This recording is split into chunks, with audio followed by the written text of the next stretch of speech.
En ces temps de pandémie mondiale, tout le monde est à fleur de peau. Nous voyons la dévastation des familles où leurs proches sont décédés du coronavirus.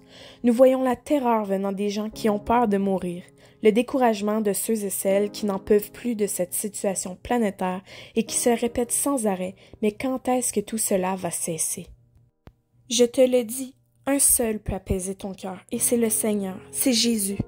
Et Jésus dit: venez à moi, vous tous qui êtes fatigués de porter un lourd fardeau, et je vous donnerai le repos.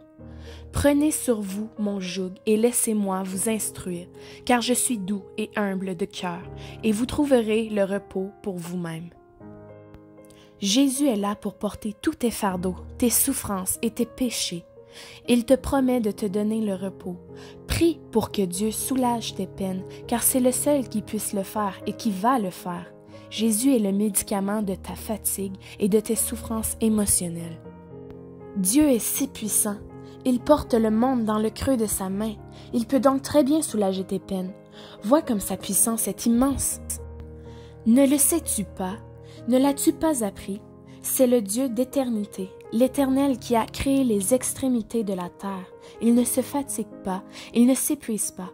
Son intelligence est impénétrable. Il donne de la force à celui qui est fatigué et il multiplie les ressources de celui qui est à bout.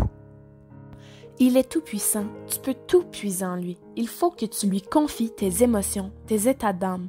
Dieu aime lorsque tu lui parles, car il n'y a pas un seul problème où Dieu n'a pas de solution.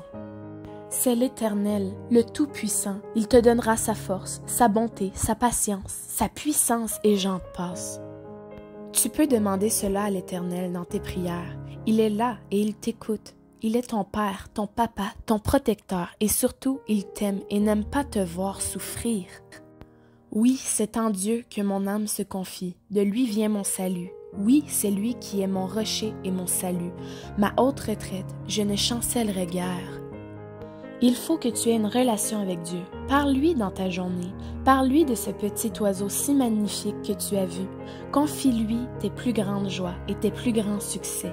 Mais il est là aussi pour les mauvais temps. Parle-lui de tes peines, de tes craintes.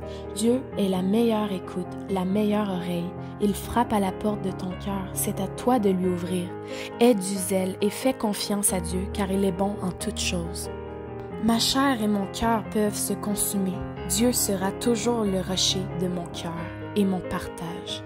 Ce verset signifie que peu importe ce qui arrive, tu peux te déposer sur Dieu et lui donner toute ta confiance. Tu peux t'appuyer sur lui. Terminons par une chose. Qu'importe ce qui arrive avec Dieu à tes côtés, tu peux arriver à faire n'importe quoi, jusqu'à déplacer des montagnes. C'est également grâce à Dieu que tu pourras te relever encore plus fortifié qu'avant. Remets tes craintes au Seigneur, car je puis tout par celui qui me fortifie.